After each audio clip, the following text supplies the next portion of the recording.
الحمد للہ رب العالمین والصلاة والسلام علی سید الانبیاء والمرسلین اما بعد۔ آج کا ہمارا جو ٹاپک ہے، آج کی گفتگو کا، وہ اس کے دو بنیادی طور پر حصے ہیں۔ پہلا حصہ دوسرے حصے کی تمہید بھی ہے اور بنیاد بھی ہے، اور وہ یہ ہے کہ اللہ رب العزت نے ہر انسان کو عزت اور تکریم سے نوازا ہے، اور پھر جو کلمہ طیبہ کا اقرار کرتا ہے، اللہ رب العزت پر ایمان لاتا ہے، نبی صلی اللہ علیہ وسلم کو اپنا رسول تسلیم کرتا ہے، اللہ رب العزت نے اسے ایسی خاص عزت اور خاص تکریم دی ہے کہ جسے ہم انگلش میں کہتے ہیں نا کہ you are a special person. تو اللہ کے لیے اللہ تعالیٰ نے ہم میں سے ہر انسان کو جو اللہ پر ایمان لایا، اس کے نبی پر ایمان لایا، اس کو جو ہے اسپیشل پرسن بنایا ہے، وہ بہت ہی خاص ہے اللہ کے لیے، اور اس کے خاص ہونے کے بہت سارے پہلو ہیں۔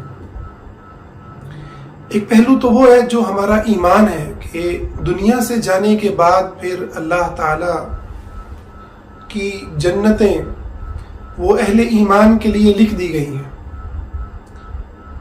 اللہ تعالیٰ ہر مؤمن شخص کو جو اللہ پر ایمان رکھتا ہے اسے ان جنتوں میں داخل فرمائے گا کہ جن جنتوں کی آپ اگر تصویر کشی کریں اور قرآن کے اندر اس کا نظارہ دیکھیں تو انسان اپنی قسمت پر رشک کر اٹھتا ہے، اور اللہ نے جو اس کو عزت اور تکریم دی ہے، جو اس کو مقام دیا ہے، انسان اسے یاد کر کے اپنے رب کے سامنے جھک جاتا ہے کہ میں کیا اور میں کون اور میں کہاں اور میرا رب کون اور اس کی جنتیں کہاں اور اس کے وعدے کہاں اور اس کی دی ہوئی عزتیں کہاں۔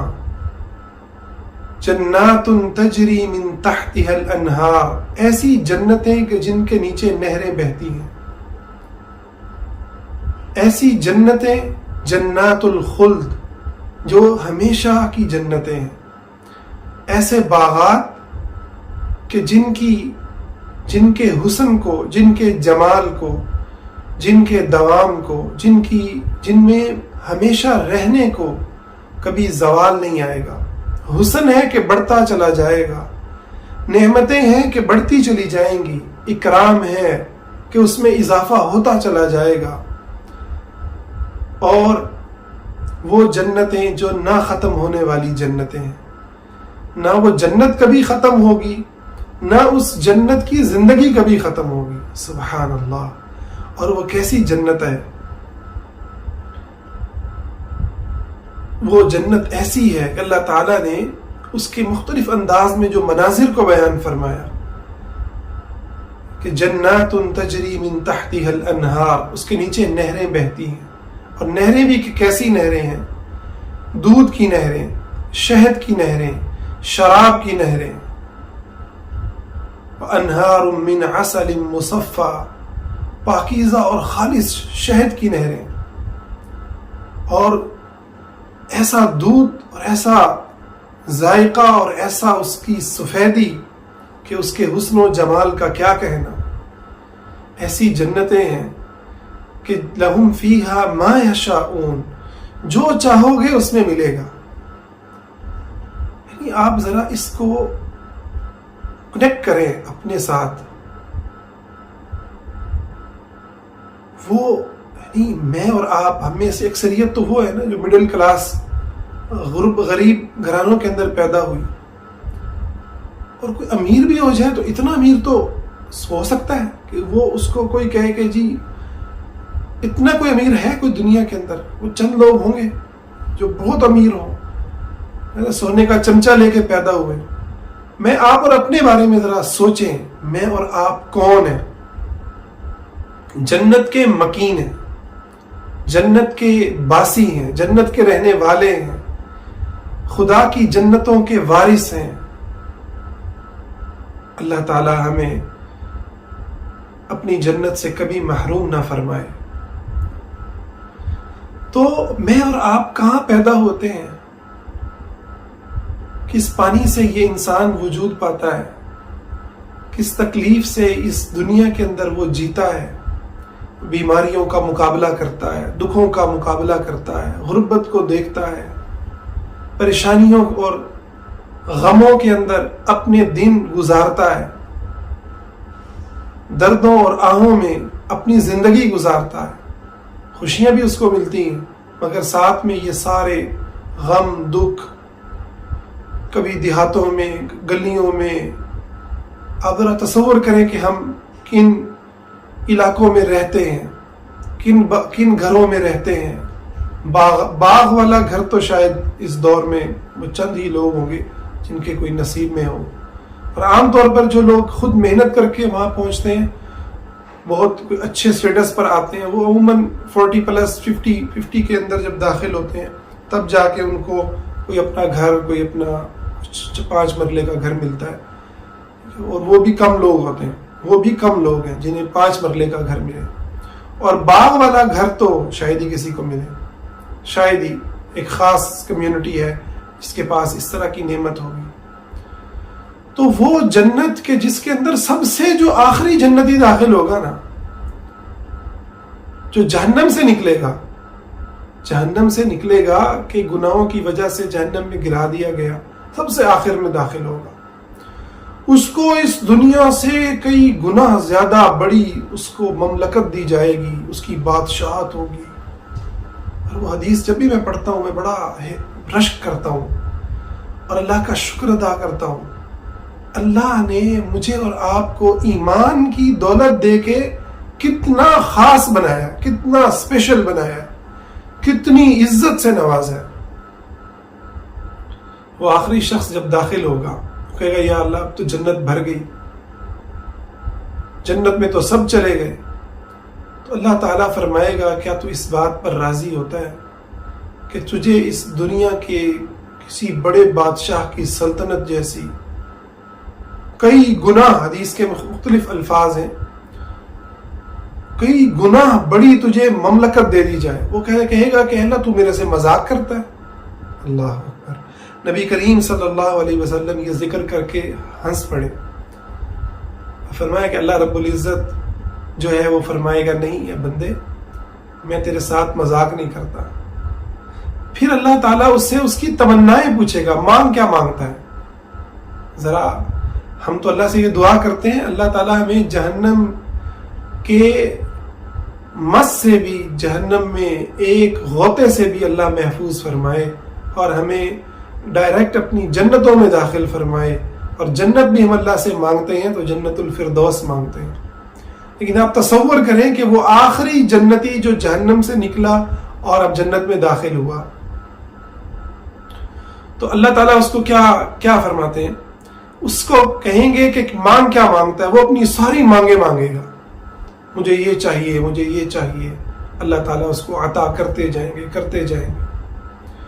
پھر اس کی ساری تمنائیں ختم ہو جائیں گی. اب خود رب تعالیٰ اس سے پوچھیں گے کیا تجھے یہ اور یہ نہیں چاہیے؟ ہو گا ہاں اللہ چاہیے.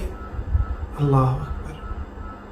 یوں آخری جنتی کو اللہ عزت اور تکریم اور ہمیشہ کی زندگی، ہمیشہ کی جوانی اور ہمیشہ کی من چاہی زندگی، من چاہی.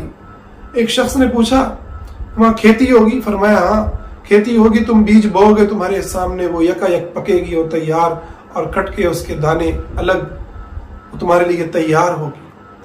اچھا کوئی پریشانی کی چیز ہے ہی نہیں. الا ان اولیاء اللہ لا خوف علیہم ولا هم يحزنون.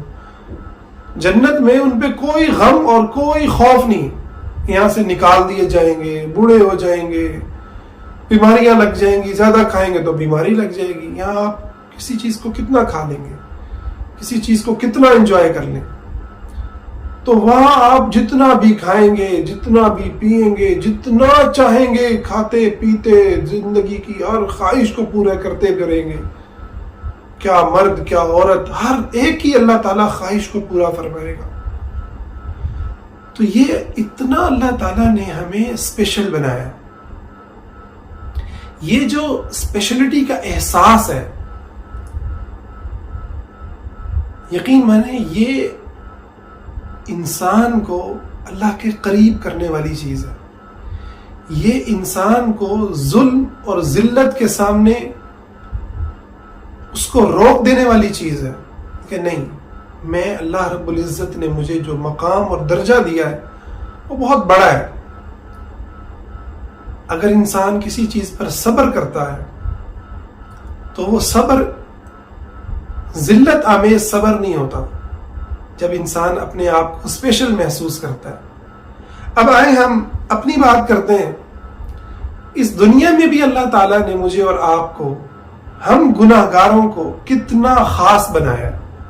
ہمارے نبی صلی اللہ علیہ وسلم کی سیرت میں ایک گناہ گار انسان کے ساتھ، ایک عام انسان کے ساتھ کیسا اس کو سلوک، اس کے ساتھ کیسا عمل اختیار کیا گیا. اللہ تعالیٰ قرآن کریم میں مجھے اور آپ کو مخاطب کر کے فرماتے ہیں قل یا عبادی الذین اسرفوا علی انفسہم، نہیں بلکہ قل لعبادی الذین، اللہ تعالیٰ معاف فرمائے، قل لعبادی الذین اسرفوا علی انفسہم لا تقنطوا من رحمت اللہ ان اللہ یغفر الذنوب جمیعا.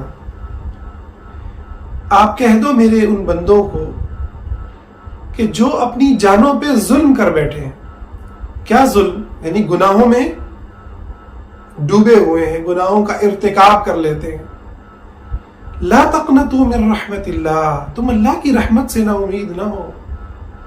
ان اللہ یغفر الذنوب جمیعا، اللہ سارے کے سارے گناہوں کو معاف کرنے والا ہے، سارے کے سارے گناہوں کو بخشنے والا ہے.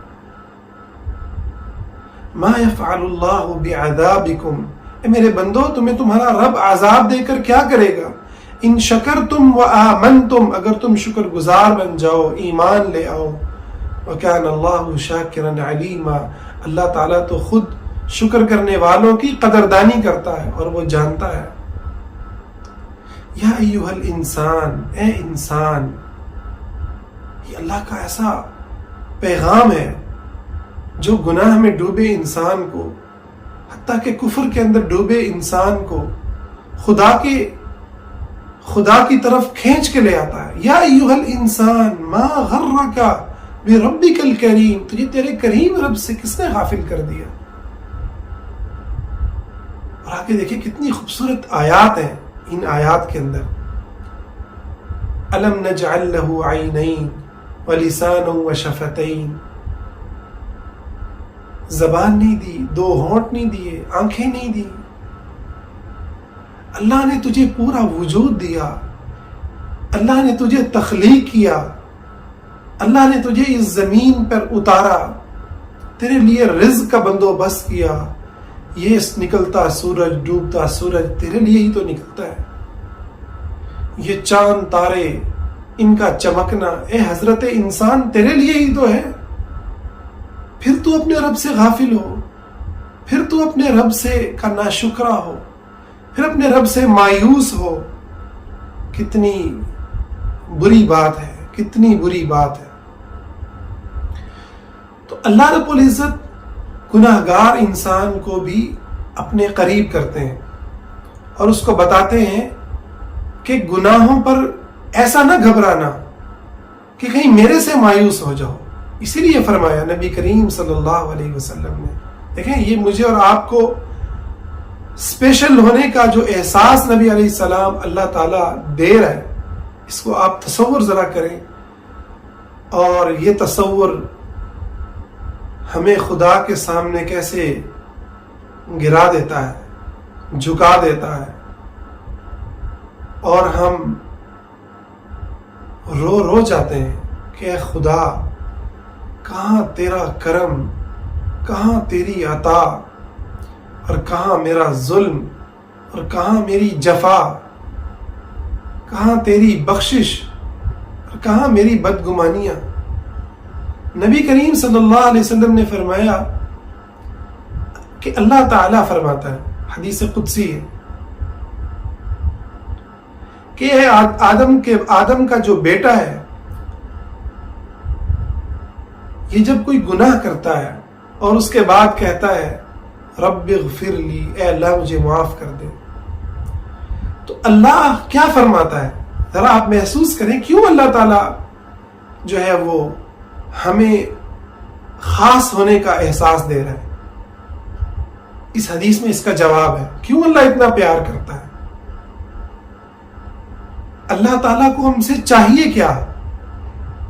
سجدے کرنے کو تو ساری مخلوق ہی اس کو سجدہ ریز ہے، اور فرشتے تو ایسے ہیں، آسمان پہ ایک بلشت ایسی جگہ نہیں کہ جو خالی ہو اور کوئی فرشتہ وہاں اللہ کے سامنے جھکا ہوا نہ ہو، اور یہ ساری کی ساری کائنات ہی خدا کو سجدہ ریز ہے، خدا کی تسبیح حمد و ثنا میں مشغول و مصروف ہے۔ یسبح للہ ما فی السماوات و ما فی الارض۔ اس کا جواب اس حدیث میں دیا کہ کیوں اتنا پیار کرتا ہے۔ فرمایا جب بندہ گناہ کرتا ہے اور کہتا ہے اللہ مجھے معاف کر دے، تو اللہ فرماتا ہے، حضور یہ خبر دے رہے ہیں، اور حضور سے سچا کوئی مخلوق میں آپ سے بڑھ کر کوئی سچا نہیں، صادق المصدوق ہے۔ فرمایا کہ اللہ فرماتا ہے میرا بندہ جانتا ہے اس کا ایک رب ہے جو گناہوں پہ پکڑ کر سکتا ہے اور معافی مانگنے پر معاف کرتا ہے۔ چاہ میرے بندے میں نے تجھے معاف کر دیا۔ وہ بندہ پھر گناہ کرتا ہے، پھر اللہ سے سچے دل سے توبہ کرتا ہے، اللہ پھر یہی فرماتا ہے۔ فرمایا اس کے بعد کہ وہ بندہ جب تک گناہ کر کے اللہ کے سامنے کھڑا ہو کے خدا کے سامنے اس کی عظمتوں کو دیکھ کے، اس کی رحمتوں کو دیکھ کے شرم و حیا کرتا رہے گا، اپنی نگاہوں کو جھکا کے اپنے گناہوں پہ شرمندہ ہوتا رہے گا، رب کبریا اسے معاف کرتا رہے گا۔ اس سے بڑھ کر فرمایا نبی کریم صلی اللہ علیہ وسلم نے، اگر تم گناہ نہ کرو اللہ تمہیں ختم کر دے، اللہ اکبر، اللہ تمہیں اس زمین سے مٹا دے اور ایسی لوگوں کو اور ایسی قوموں کو لے کر کے آئے جو گناہ کریں پھر اللہ سے معافی مانگیں۔ اس کا مطلب کیا ہے کہ گناہ کا ہونا انسان کی فطرت کے اندر رکھا گیا ہے، گناہ انسان سے ہوں گے ہی ہوں گے، بشر ہے تو گناہ کرے گا ہی کرے گا، خطا کرے گا ہی کرے گا، اور گناہوں کے بارے میں یہ تصور بھی صحیح نہیں ہے کہ اس گناہ سے مراد یہ ہے اس کو پتہ ہی نہیں ہوتا کہ یہ حرام ہے، نہیں، بلکہ ابن عباس رضی اللہ عنہ نے اس کی تفسیر یہ بیان کی کہ جو جہالت میں گناہ کا معنی یہ ہے، فرمایا کہ وہ اللہ کی عظمت سے جاہل ہوتا ہے، یعنی حالت گناہ میں اہل علم کہتے ہیں، اہل تفسیر کہتے ہیں، حالت گناہ کے اندر یعنی اس کو پتہ ہوتا ہے یہ حرام ہے، لیکن اس کے دل میں خدا کی محبت، خدا کو دیکھنا، خدا تعالی کی اس کے اوپر نظر، یہ جو اس کا جو یقین ہے یا اس کا جو کیفیت ہے، اس ٹائم اس سے وہ محروم ہو جاتا ہے، تب اس سے گناہ سرزد ہوتا ہے۔ تو فرمایا کہ یہ گناہ کر کے توبہ کرنے والے اللہ کو محبوب ہیں، اللہ کو محبوب ہیں۔ ان اللہ یحب التوابین، اللہ توبہ کرنے والوں سے محبت کرتا ہے۔ کب؟ جب وہ گناہ کر کے توبہ کرتے ہیں۔ یہ معنی بھی نہیں ہے کہ اللہ تعالیٰ ہمیں گناہ کرنے پر اکسا ہے، نہیں، گناہ تو ہوں گے ہی ہوں گے، گناہ کر کے توبہ کرنے پر اللہ تعالیٰ ہمیں اس کی طرف ہمیں ترغیب دلا رہے ہیں اور بتا رہے ہیں کہ تم کتنے اہم ہو خدا کے لیے۔ نبی صلی اللہ علیہ وسلم کی سیرت کے کچھ واقعات لیتے ہیں کہ گناہ گاروں کے ساتھ آپ کیا سلوک کرتے ہیں۔ ایک صحابی شراب پی کر کے آتے ہیں، ان پر حد قائم ہوتی ہے، بار بار پی رہے ہیں۔ ایک دفعہ ایک صحابی نے ان کو کہا حضور کی موجودگی میں کہ اللہ کی اس پر لعنت ہو، یہ بار بار اپنے آپ کو ذلیل کر رہا ہے، گناہ کر رہا ہے۔ حضور نے فرمایا اس کو لعنت مت کرو، یہ اللہ اور اس کے رسول سے محبت کرتا ہے. اللہ اکبر. کس کے بارے میں کہا جا رہا ہے؟ شراب پینے والے کے بارے میں. شراب پینا کون سا گناہ ہے؟ حضور نے فرمایا اس پر خدا کی لعنت ہوتی ہے جو شراب پیتا ہے، ملعون ہے.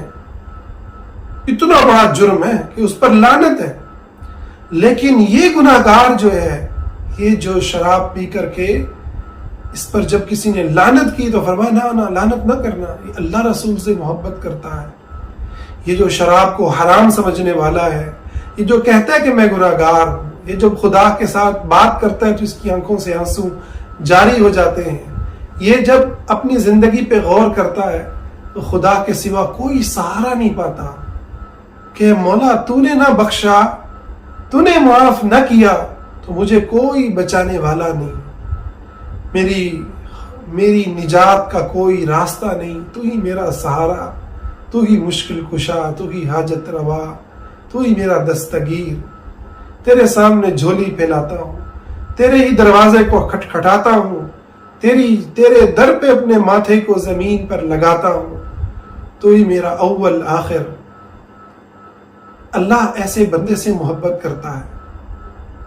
یہ تو تھا ایک خاص پہلو ہمارے اسپیشل ہونے کا، جس کو ہمارے یہاں تصوف نے جس کا بیڑا غرق کیا اور ہر انسان کو حقیر اور بے قدرہ اور اس طرح کے احساسات کو جو ہے پروان چڑھایا، جو کہ ہرگز اس دین کا انداز نہیں ہے. اب ہم ایک اور انداز دیکھتے ہیں نبی کریم صلی اللہ علیہ وسلم کی زندگی میں. ابو بکر اور عمر، عثمان و علی، ان کے نام تو آپ نے بڑے سنے ہیں، حضرات صحابہ کے، اہل بیت کے، حضرت فاطمہ کے ساتھ نبی علیہ السلام کی محبت. میں آپ کو بات بتانے لگا ہوں مدینہ کی ان خواتین کی کہ جن کو لونڈیاں کہا جاتا تھا. مسلمانوں کے ہاتھ میں کفار کی عورتیں آئیں اور مدینہ کی ریاست میں اسلام کے سائے تلے امن زندگی گزار رہی تھی. کہ وہ کتنی، ان کو نبی علیہ السلام کتنا اسپیشل ہونے کا احساس دلاتے تھے. صحیح سند سے حدیث ہے، صحابی کہتے ہیں کہ آپ صلی اللہ علیہ وسلم کا کوئی بھی خاتون ان کو لے کر کے سائڈ پر کھڑی ہو جاتی، اور لفظ ہے کوئی بھی عام سی عورت، ٹھیک ہے، عام لونڈی آپ کو پکڑتی اور لے کر کے کھڑی ہو جاتی، اور آپ اس کی طرف متوجہ رہتے اور اس کی پوری بات کو سنتے، اور جب تک اس کی ضرورت کو پورا، اس کی بات کو مکمل سن نہ لیں، اس کی ضرورت کو پورا نہ فرما دیں، آپ وہاں سے نہ ہلتے. اللہ، کون ہے جو کھڑا ہو رہا ہے؟ کون ہے جس کو وہ ایک لونڈی مدینہ کی لے کر کے کھڑی ہے؟ سرکار دو عالم ہے، دنیا میں بھی انسانیت کے سردار ہیں، اور آخرت میں قیامت کے دن بھی آپ کے جھنڈے کے نیچے ساری کی ساری انسانیت ہوگی. آپ نے فرمایا میں آدم کی اولاد کا سردار ہوں گا. آدم ومن سواہ تحت لوائی، آدم اور اس کے سوا جتنے ہوں گے، کیا انبیاء، کیا اولیاء، کیا اتقیاء، کیا مجاہدین، کیا علماء، صالحین، شہداء، سب کے سب آپ کے جھنڈے کے نیچے ہوں گے. لواء الحمد بیدی، حمد کا جھنڈا میرے ہاتھ میں ہوگا. حضور نے فرمایا اتنے بڑے مقام کے مالک، اتنے بڑے اور اتنے بزرگ ہستی، خدا کے آخری نبی، جن کی شریعت کو قیامت تک قائم رہنا ہے، جن کی شریعت کو قیامت تک قائم رہنا ہے، انہیں ایک عام سی مدینہ کی ریاست کی ایک شہری مرد، ایک عورت، لونڈی، غلام پکڑتا ہے اور وہ اس کی طرف متوجہ ہوتے ہیں. اللہ اکبر. اسی طرح آپ صلی اللہ علیہ وسلم نے کس طریقے سے اپنے صحابہ کو مختلف انداز میں ان کی جو ہر ایک کی جو خاصیت تھی اس کو ابھارا ہے. کوئی گناہ کر کے آ گیا، آپ نے فرمایا نماز پڑھ لی، تمہارے گناہ معاف ہو گئے۔ کوئی نیکی کا کام کر کے آیا، اس کو بھی ابھارا۔ اچھا، کسی کو نیکی کی ترغیب دی ہے تو بھی کیا کمال، تعلق کی بنیاد پر جو ہے اس کو ترغیب دی۔ فرمایا عبداللہ بڑا ہی اچھا انسان ہے، ہاں بس یہ اگر نماز پڑھے، یعنی نماز سے مراد تہجد کی نماز، بڑا ہی کمال کا انسان ہے۔ کیا پیارا انداز ہے۔ یہ نہیں کہا کہ عبداللہ تم نماز پڑھا کرو، نہیں، فرمایا کیا کمال آدمی ہے، بس یہ تہجد کی نماز پڑھ لے۔ کوئی آتا ہے اور وہ کہتا ہے یا رسول اللہ آپ کا ساتھ چاہیے جنت میں، میرے لیے دعا کریں۔ فرمایا کہ ہاں بس تم سجدوں سے میری مدد کرو، میں دعا تو کروں گا۔ اچھا، صرف اپنے زمانے کے انسانوں کو آپ نے میں اسپیشل ہونے کا احساس نہیں دلایا، میرے اور آپ کے بارے میں ہمارے نبی اس وقت اپنی زندگی میں باتیں کرتے تھے۔ اللہ اکبر، میرے اور آپ کے بارے میں تصور کریں، میرا اور آپ کا تذکرہ حضور کی زبان سے ہوا ہے، حضور نے مجھے اور آپ کو یاد رکھا ہے۔ کیسے یاد رکھا؟ اللہ اکبر۔ فرمایا کہ میرے بھائی ہیں، میرے بعد آئیں گے۔ صحابہ نے کہا ہم آپ کے بھائی نہیں؟ کہا نہیں، تم میرے ساتھی ہو، تم میرے صحابہ ہو، اصحاب ہو۔ میرے بھائی وہ ہیں جو میرے بعد آئیں گے، ان میں سے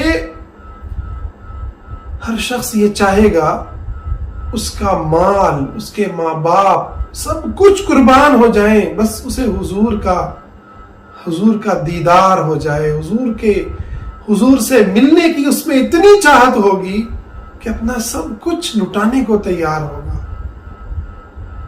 میری اور آپ کی باتیں نبی علیہ السلام کر کے گئے۔ یہ ایک انداز ہے، یہ ایک پہلو ہے جو بتاتا ہے کہ آپ اور میں کتنے اہم ہیں، کتنے پیارے ہیں، کتنے بلند ہیں، کتنے عزتوں والے ہیں، کتنے مقام اور مرتبے والے ہیں۔ ایک اور پہلو لے لیں جو آپ کی شریعت کی صورت میں ہمیں ملا، دین اسلام۔ آپ نے ہمیں کیا پیارا دین دیا، جو عزتوں والا دین ہے، جو سراپا رحمت ہے۔ اور پھر اسی طرح ہمیں نبی علیہ السلام کی امت میں ہمارا پیدا ہونا، اسی طرح اور ان سب سے بڑھ کر ہمیں ایمان نصیب ہونا، یہ ساری کی ساری باتیں ہمارے بتاتی ہیں کہ اللہ رب العزت نے ہمیں اسپیشل بنایا۔ اب ہم آتے ہیں اپنے کلچر کے اوپر، کچھ ہم بات کرتے ہیں۔ ہمارے کلچر کا یہ ایک بہت بڑا المیہ ہے کہ یہ مذہبی طور پر بھی ہمیں تذلیل کا احساس دلاتا ہے، اور اس کے پیچھے صوفیت کی فکر ہے جو نفس کی تذلیل پر کھڑی ہے، نفس کو ذلیل کرنے پر کھڑی ہے۔ آپ صوفیہ کے اس طرح کے اقوال ملیں گے، اور آج بھی ہمارے دماغ میں کہیں نہ کہیں جتنا مرضی ہم نکل جائیں، آخر وہ سائیکالوجی جو ہے، وہ جو اس کی بنیادیں ہیں وہ وہیں سے ہی آتی ہیں۔ برے کپڑے پہننا اور غربت میں جینا، یعنی یہ غربت ہے کہ جو آپ کے محنت کے باوجود آپ اس سے نہیں نکل پا رہے، یہ ایک اور چیز ہے۔ اور ایک ہے کہ آپ اسی کو ولایت سمجھتے ہیں، غربت کو ولایت سمجھنا، برے کپڑے اور اپنی تذلیل کروانے کو، ٹھڈے اور دھکے کھانے کو۔ ہم نے تو یہی پڑھا نا کہانیوں میں، صوفیہ ہمارے ایسے ہوتے تھے، خدا کے اولیاء ایسے ہوتے تھے، انہیں لوگ جو ہے پتھر مار رہے ہیں، انہیں لوگ پاگل مجنون دیوانہ کہہ رہے ہیں، پھر ان کو ولایت مل جاتی ہے، پھر پتہ نہیں کیا۔ تو حقیقت ہے کہ تصوف نے ہماری نفسیات کا بیڑا غرق کر دیا، اور اللہ نے جو مجھے اور آپ کو عزت اور تکریم دی تھی، اس تکریم سے یہ محروم کرتا ہے۔ تصوف کی نفسیات بھی انسان کو نیکی کی طرف ہی لانا چاہتی ہے، مگر کس انداز میں؟ تذلیل کر کے، گلٹ میں ڈال کے۔ تم تو ہو ایک بہت برے انسان، تمہیں تو اس سے برائی سے نکلنے کے لیے تمہیں بہت محنت چاہیے، بہت محنت چاہیے۔ تم اصلاً جو ہے تم ایک برے انسان ہو، اور تمہیں اچھا بننے کے لیے بہت محنت کرنی، اور پھر بھی اپنے آپ کو اچھا نہیں سمجھنا۔ سبحان اللہ یعنی آپ کو محنت بھی بہت کرنی ہے، پھر بھی اپنی اس تکریم اور اس عزت کو آپ نے محسوس نہیں کرنا، ورنہ گمراہ ہو جاؤ گے۔ اچھے خاصے ہمارے جو علماء تک کی جملے اس طرح کے مجھے سننے کو ملتے ہیں، جو اپنے آپ کو کچھ سمجھتا ہے وہ بس برباد ہو جاتا ہے۔ بھائی کچھ سمجھنے کا مطلب ہم تکبر کی بات نہیں کر رہے، تکبر ایک اور بیماری ہے، تکبر کی بات نہیں کر رہے، مگر اللہ نے جو آپ کو عزت اور تکریم دی ہے، کہیں گاندھی کے فلسفے ہیں، کوئی ایک منہ پہ گال پہ تھپڑ مارے، آپ دوسرا جو ہے نا وہ گال آگے کر دیں، یہی فلسفہ صوفیت کے اندر بھی ہے۔ کوئی آپ پر ظلم کرے تو آپ بس چپ کر جائیں، آپ نہ لڑیں، بس خالی معاف کر دیں۔ یعنی دین نے خالی معاف کرنے پہ ترغیب دی ہے۔ قصاص، بدلہ لینا، ظلم کے بدلے میں جتنی زیادتی اس نے کی اتنی زیادتی کرنا۔ فَمَنِ اعْتَدَى عَلَيْكُمْ فَاعْتَدُوا عَلَيْهِ بِمِثْلِ مَا اعْتَدَى عَلَيْكُمْ، یہ جتنی عزت نفس کی آیات ہیں، جتنی انسانی عزت کی حفاظت کی آیات ہیں، آپ کو بر صغیر کے کلچر میں ان کا تذکرہ غائب ملے گا۔ اس کو شاید جا کے کافروں کے اوپر لگاتے ہو گے، یہ کافروں سے متعلق ہے، مسلمان آپس میں۔ اسی لیے تو ہمارے ہاں جب صحابہ کے وہ واقعات سامنے آتے ہیں کہ وہ آپس میں لڑ رہے ہیں، آپس میں رنجشیں ہیں، ٹھیک ہے، تو بر صغیر کے بندے کو سمجھ ہی نہیں آتی۔ وہ جو واقعات جب پڑھتے ہیں، یا تو وہ کہتے ہیں کہ بھائی یہ تو سارے واقعات ہی جھوٹ کا پلندہ ہے، چاہے وہ حدیث کی کتابوں میں آیا، یا پھر نعرے مارنے لگ جاتے ہیں عظمت صحابہ زندہ باد، اور بس اس طرح کی باتیں شروع کر دیتے ہیں، اور جو ایسا کوئی واقعہ سنا رہا ہے اس کے اوپر گستاخی کے فتوے اور یہ انداز اپنا لیں گے، یا پھر جو ہے بالکل ہی منفی ہو جائیں گے، پھر بالکل ہی گستاخ ہو جائیں گے۔ ایک اور سائیکالوجی جو ہمارے یہاں پر رفض کی شکل میں، شیعت کی شکل کے اندر پائی گئی، وہ سائیکالوجی یہاں کھڑی ہو جائے گی۔ یعنی یہ سمجھنا کہ وہ انسان تھے اور اللہ نے ان انسانوں نے اس دنیا کے اندر رہتے ہوئے ان میں اختلافات بھی ہوئے، ان میں مسائل بھی ہوئے، خطائیں بھی ہوئیں، اور حضور کے پاس شکایتیں بھی لگیں۔ اچھا، یہ ایک اور اسپیشلٹی کا احساس ہے، حضور کو جا کے شکایت لگانا، ایسی اتھارٹی کا موجود ہونا کہ جو آپ کی شکوے شکایتیں سنتی ہو۔ بیویاں خامدوں کی لگاتی ہیں، کہیں باپ اپنے بچے کی لگا رہا ہے، کہیں بچہ اپنے باپ کی لگا رہا ہے۔ ایک اتھارٹی ہے جو آپ کی بات کو سنتی ہے، آپ کی بات کو اہمیت دیتی ہے۔ تو یہ جو احساس ہے اسپیشلٹی کا، یہ نہ ہونے کی وجہ سے اس کلچر کے اندر یہاں ذلت کو قبول کرنا وہ دین سمجھا گیا۔ اسی لیے جب ہم صحابہ کے وہ واقعات پڑھتے ہیں نا، میں خاتون آئی اور حقیقت ہے اس نے آ کر کے طلاق لے لی، مجھے تو بندہ ہی پسند نہیں ہے، شکل صورت پسند نہیں ہے، میں نہیں رہ سکتی اس کے ساتھ۔ تو حقیقت ہے ہمارے اندر کی جو نفسیات ہے نا، وہ چیخیں مار کے بتا رہی ہوتی ہے کہ یار یہ صحابیہ نے جو حرکت کی ہے نا، یعنی حقیقت ہے اگر ہم باادب نہ ہو نا اور ہمیں کوئی تمیز نہ ہو تو ہم اس صحابیہ کے بارے میں بھی جو ہے اپنی زبان سے کوئی ایسی بات نکال بیٹھے کہ جو گستاخی بنتی ہو، اندر ہضم نہیں ہوتی ہمارے اندر۔ وہ بچی جو اس نے جا کے اپنے ابا کی شکایت حضور کو لگا دی، آپ ذرا تصور کریں، یہ کلچر تو چیر پھاڑ کے نہیں کھا جائے گا اس کو۔ یعنی اس کے بارے میں میں یہ بات نہیں کر رہا کہ صحابیہ کے بارے میں، آج کی بات کر رہا ہوں۔ آج کوئی جا کے بتائے نا، حاکم وقت کو جا کے شکایت لگا دے، کورٹ پہ پہنچ جائے میرے ساتھ یہ زیادتی ہو رہی ہے،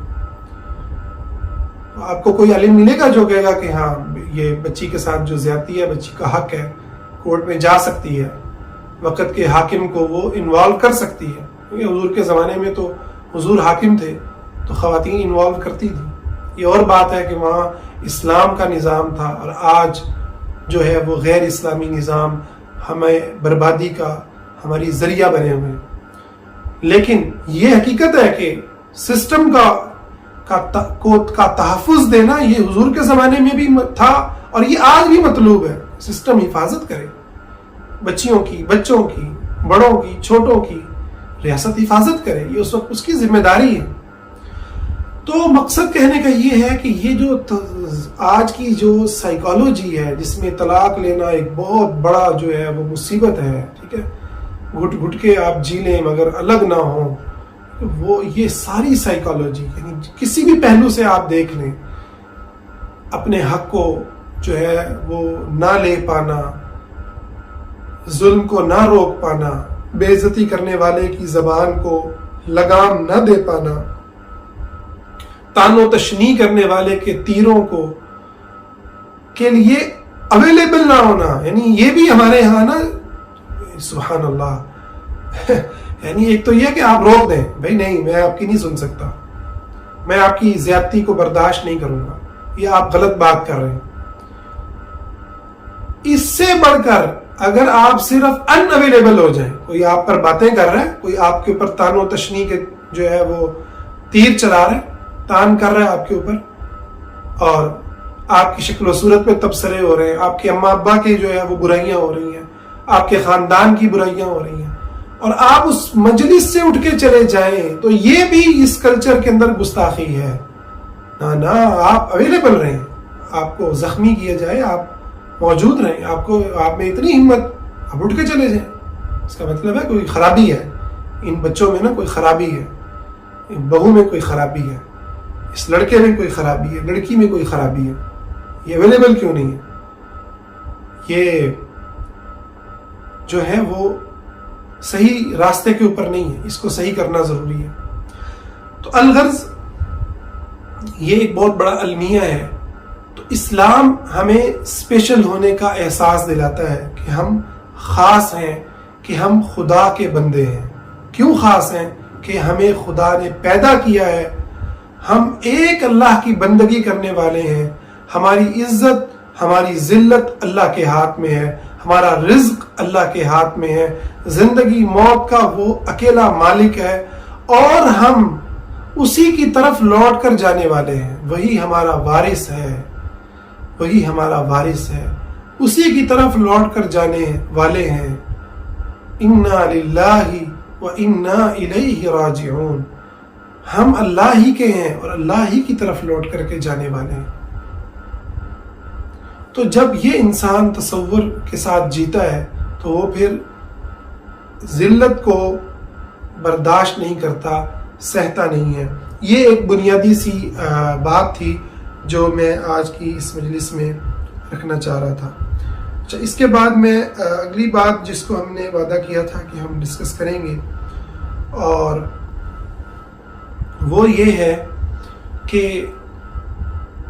جب ہمارے معاشرے میں اس ذلت کو پریکٹس کر کے کوئی انسان جوان ہوتا ہے، مرد ہے یا عورت ہے، تو یہ ایک بڑی خوفناک جو ہے وہ شکل بنتی ہے کہ انسان پھر اس ذلت آمیز زندگی کو ہی اصل کے اندر قبول کر لیتا ہے. یعنی دو طرح کے لوگ ہوتے ہیں، ایک ہوتے ہیں جو بغاوت کر جاتے ہیں اور انہیں معاشرہ مختلف نام دے دیتا ہے، ٹھیک ہے، اور ان میں سے کچھ واقعتاً پھر دین سے بھی بغاوت کر جاتے ہیں، جس کی ذمہ داری خود ہمارے دینی طبقے کے اوپر بھی عائد ہوتی ہے کہ وہ لوگوں کو تحفظ دیں، لوگوں کو اسلام کی جو آزادی ہے وہ بتائیں، نہ کہ کلچر کے ساتھ جو ہے وہ کٹ جوڑ کر کے لوگوں کو مزید جو ہے جہاں کلچر سے وہ بغاوت کر رہے ہیں وہاں ان کا دین سے بھی ان کی بغاوت کروائیں.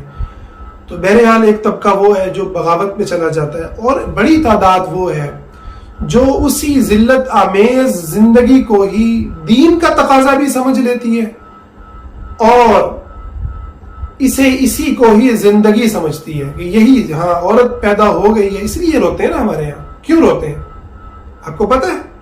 ہمارے یہاں عورت بچی پیدا ہو تو مٹھائیاں نہیں دیتے. ہمارے کلچر میں لڑکا پیدا ہو تو اندر سے خوشی پھوٹ رہی ہوتی ہے، لڑکی پیدا ہو تو اچھا بڑا ٹیڑھا میڑا منہ کر کے نا ہاں جی الحمدللہ جی اب شکر ہے کہ تعلیم آ گئی ہے تو کہہ دیتے ہیں اور جی رحمت ہوئی ہے. رحمت ہوئی ہے جو منہ سے نکل رہے ہوتے ہیں نا لفظ، دل ساتھ نہیں دے رہا ہوتا.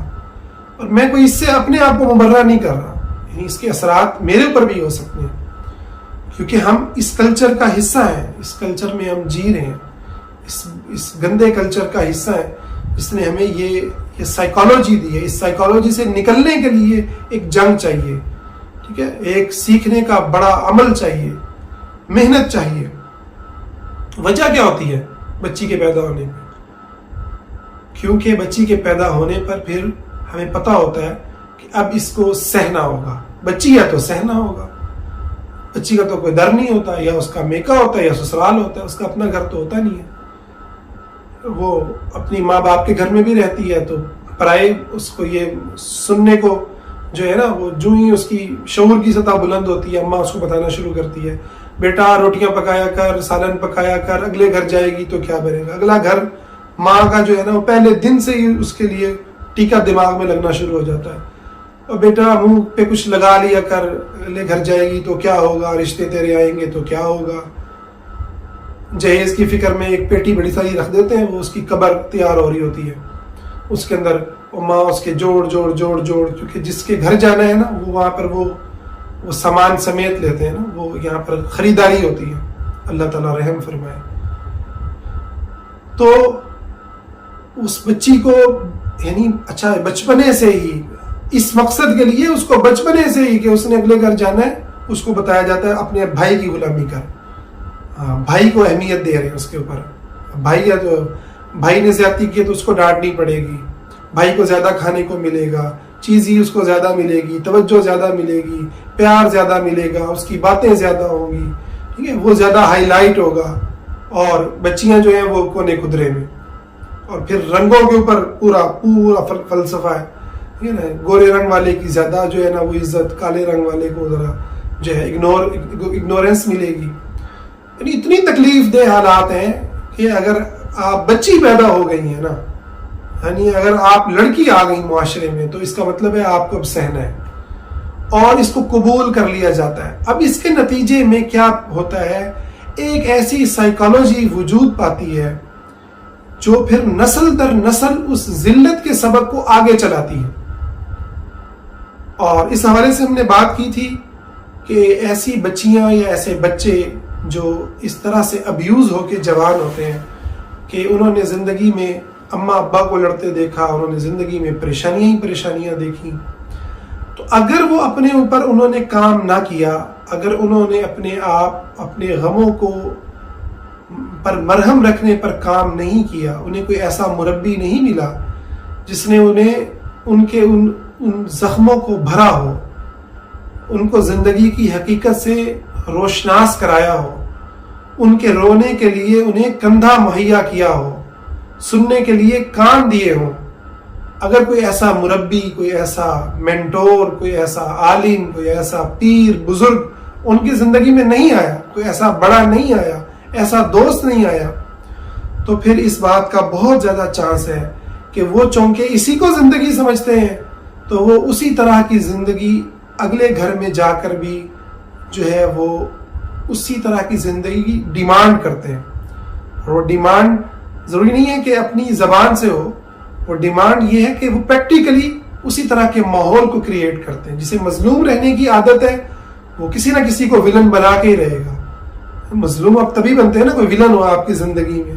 تو پھر آپ کے اپنے گھر میں جب آپ نے یہی زندگی دیکھی تو اگلے گھر جا کر بھی آپ نے کسی نہ کسی کو ولن بنانا ہے. کوئی ساس کو ولن بنائے گا، کوئی بہو کو ولن بنائے گا، کوئی نند کو ولن بنائے گا، کوئی دیور کو ولن بنائے گا، کوئی نہ کوئی ولن ہوگا جس کے ساتھ آپ کو نا روز مسئلہ ہو، کیونکہ آپ کو رونے کے لیے کچھ چاہیے نا. آپ نے تو ساری زندگی ایسے ہی گزاری ہے نا مسئلوں میں. تو پھر اب مسئلہ یعنی یہ ہو نہیں سکتا کہ بغیر مسئلوں کی زندگی گزر جائے. اکثر خواتین، ابھی ہماری گفتگو ہوتی ہے، مسائل شیئر ہوتے ہیں، تو میں اس چیز کو بہت جو ہے وہ یقین اور وثوق سے کہہ رہا ہوں کہ حقیقت یہ ہے کہ ہمیں یہ اس چیز کی ضرورت نہیں ہے کہ آپ کو یہ بتایا جائے کہ آپ کے دیور بڑے ظالم ہیں، ٹھیک ہے نا، آپ کی جو ہے نا ساس ظالم ہے یا بہو ظالم ہے، یہ بتانے کی ضرورت نہیں ہے. آپ کو اپنے اوپر کام کرنے کی ضرورت ہے. جس دن آپ کو یہ احساس ہو گیا نا کہ اللہ نے آپ کو عزت دی ہے اور آپ کو عزت کے ساتھ جینا ہے اور آپ کو شریعت نے پورا حق دیا ہے کہ جو ظلم کرے اس کو روک دو, ظالم کا ہاتھ تھام لو, شریعت نے پورا آپ کو اجازت دی ہے جو تھپڑ مارے اس کو اتنا ہی تھپڑ مارو. شریعت نے اجازت دی ہے نا. معاف کرنا تو بڑا بلند درجہ ہے نا, اور وہ تو تب ہوتا ہے نا جب آپ اس درجے پر فائز ہو, جب آپ کے اندر اپنی اتنی اہلیت ہو. یہ کون سا معاف کرنا ہوا کہ آپ میں ہمت ہے نہیں بدلہ لینے کی, تو آپ کہتے ہیں چلو معاف ہی کیا, اور پھر ساری عمر اس جو ہے نا اس زخم کو دنیا کو دکھاتے رہے اور وہی زخم پھر اگلی نسل کو بھی پہنچاتے رہے. تو جس دن آپ کو یہ احساس ہو گیا نا کہ آپ ایک بہت باعزت باوقار انسان ہیں, باوقار مرد ہیں, باوقار عورت ہیں, باوقار بچے ہیں, باوقار بزرگ ہیں, اور اللہ نے آپ کے حقوق کا تحفظ کیا ہے, اللہ نے آپ کو نفس کو اس دنیا کے اندر مٹی میں ملنے کے لیے پیدا نہیں کیا, جنت کے آپ مکی ہیں. اس دن آپ دیکھیے گا کہ کس طریقے سے آپ ایک طرف خدا سے کنیکٹ ہو جائیں گے اور جنت کے لیے آپ کے سامنے بڑے بڑے اہداف آئیں گے, اور دوسری طرف جو زیادتی کر رہا ہے اس کے ساتھ آپ باؤنڈریز بنائیں گے. میں ہرگز یہ نہیں کہہ رہا کہ آپ بدتمیزی اختیار کریں, باؤنڈریز بنائیں گے, آپ اس کو سیکھیں گے کیسے میں کسی کو روک سکتا ہوں, کیسے میں کسی کے شر سے بچ سکتا ہوں, شر کو سے بچنے کے لیے کیا کیا انداز اختیار کیے جانے چاہیے. یہ سارے کے سارے ٹاپکس اس دن آپ کے لیے اہم ہو جائیں گے, اور آپ کا جو سفر ہے بلندی کی طرف وہ اس کا آغاز ہو جائے گا. لیکن اگر آپ محض یہ چاہتے ہیں اور یہ چاہتی ہیں کہ بس آپ کو یہ سنا جائے آپ کے فلاں نے یہ کر دیا تو وہ کر دیا, تو یاد رکھیں کہ وہ ولن ختم ہو جائے نا آپ کی زندگی سے, ایسا نہیں ہے کہ مسئلہ حل ہو جائے گا. پھر زندگی جس طرح سے آپ نے گزاری ہے وہ ایک نیا ولن کریٹ کرے گی, پھر وہ ایک نیا ولن کریٹ کرے گی, ایک نیا ولن سامنے آئے گا, ایک نیا ظالم آپ کے سامنے آئے گا اور وہ ظلم کرے گا. ہوتا یہ ہے کہ ہم خود الاؤ کرتے ہیں ظلم کو, یعنی یہ بڑا عجیب قسم کی سائیکالوجی ہے. ہم ظلم کو الاؤ کرتے ہیں کہ آپ کرو میرے اوپر, جب آپ الاؤ کرتے ہیں تو ظلم ہوتا ہے. اچھا, جس کو آپ بڑا سمجھ رہے ہیں نا بڑا ظالم ہے, جس دن آپ اس کے ساتھ بات چیت شروع کر دیتے ہیں, آپ اسے بتانا شروع کر دیتے ہیں کہ آپ کی بات سے میں تکلیف میں آ رہی ہوں, آپ کی یہ بات مجھے بری لگ رہی ہے, ناپسند لگ رہی ہے, ناپسند ہے, آپ کی یہ بات مجھے زخمی کر رہی ہے, آپ کی یہ بات, اللہ نے آپ کو یہ بات کرنے کی اجازت نہیں دی, یہ توہین ہے, یہ اہانت ہے, یہ عزت نفس کو مجروح کرنا ہے, یہ گناہ ہے. جس دن آپ کے منہ سے یہ الفاظ نکلنے لگ گئے اس دن آپ حیران ہو جائیں گے. جس کو آپ سمجھ رہے تھے یار بڑا ہی کوئی فرعون صفت بندہ ہے, آپ کو نظر آئے گا کہ وہ بھی آپ کے سامنے بڑا باادب ہو چکا ہے. لوگوں میں بہت خیر ہے, انسان کی یہ فطرت ہے. انسان اگر ظلم کو نہ روکے تو ظلم کرنے والا ظلم کرتا ہی چلا جاتا ہے, اس کو پتہ بھی نہیں ہوتا, وہ بڑا اچھا ہوتا ہے. وہ باپ کی شکل میں ہوگا, وہ ماں کی شکل میں ہوگا, وہ بیٹے کی شکل میں ہوگا, وہ بیٹی کی شکل میں ہوگا. کتنی مائیں اپنے بچوں سے جو ہے وہ ظلم, بچوں کے ظلم اٹھا رہی ہیں, برداشت کر رہی ہیں. تو جس دن آپ بتانے, اب بچہ تو برا نہیں ہوتا نا, بچہ تو آپ کا دشمن نہیں ہے. چھوڑیں آپ دوسرے رشتوں کو, سیکنڈری اور تھرڈ لیول کے رشتوں کو, آپ اپنے سگے, اپنے جو خونی رشتے ہیں, بہن بھائی, ایک دوسرے پہ ظلم کر رہے ہیں کیونکہ آپ نے الاؤ کیا ہوا ہے. جس دن آپ اپنی عزت نفس کی خود حفاظت کرنے لگیں گے اور اللہ کی دی ہوئی تکریم کو محسوس کریں گے, اس دن آپ دیکھیں آپ کا وہ بھائی, آپ کا وہ اپنا رشتہ جو آپ کا اپنا ہے, آپ کس طریقے سے اس سے ادب کو محسوس کریں گے. اور یہ جو باتیں میں آپ کو کر رہا ہوں یہ یقین مانے میں پریکٹس کر کے کر رہا ہوں, یہ کوئی ایسی باتیں نہیں ہیں جو میں کوئی بس کتاب سے پڑھی اور آپ کو سنا دی. میں اپنی عملی زندگی کے اندر میں نے دیکھا ہے کہ خود میں نے اپنی, بعض میری جو بہنیں ہیں, چھوٹی بہن, میں نے بعض اوقات میں بات کرتے ہوئے اس سے بے ادب ہو جاتا تھا. میں نے اس چیز کو بڑا محسوس کیا گیا. میں ایک دو بہنیں ایسی ہیں جن کے ساتھ میں بے ادب ہو کے بات کرتا ہوں, میں ان کی عزت نفس کا خیال نہیں رکھ پاتا, میں انہیں محبت نہیں دے پاتا, ان کی غلطی پہ میں چڑھائی کر دیتا ہوں. پھر مجھے محسوس ہوا کہ اور انہوں نے جب اس سفر کا آغاز کیا تو ان کو بھی پتا چلا کہ یہ ایک پیٹرن ہے جو بچپن سے وہ دیکھتی آئی ہیں, سہتی آئی ہیں.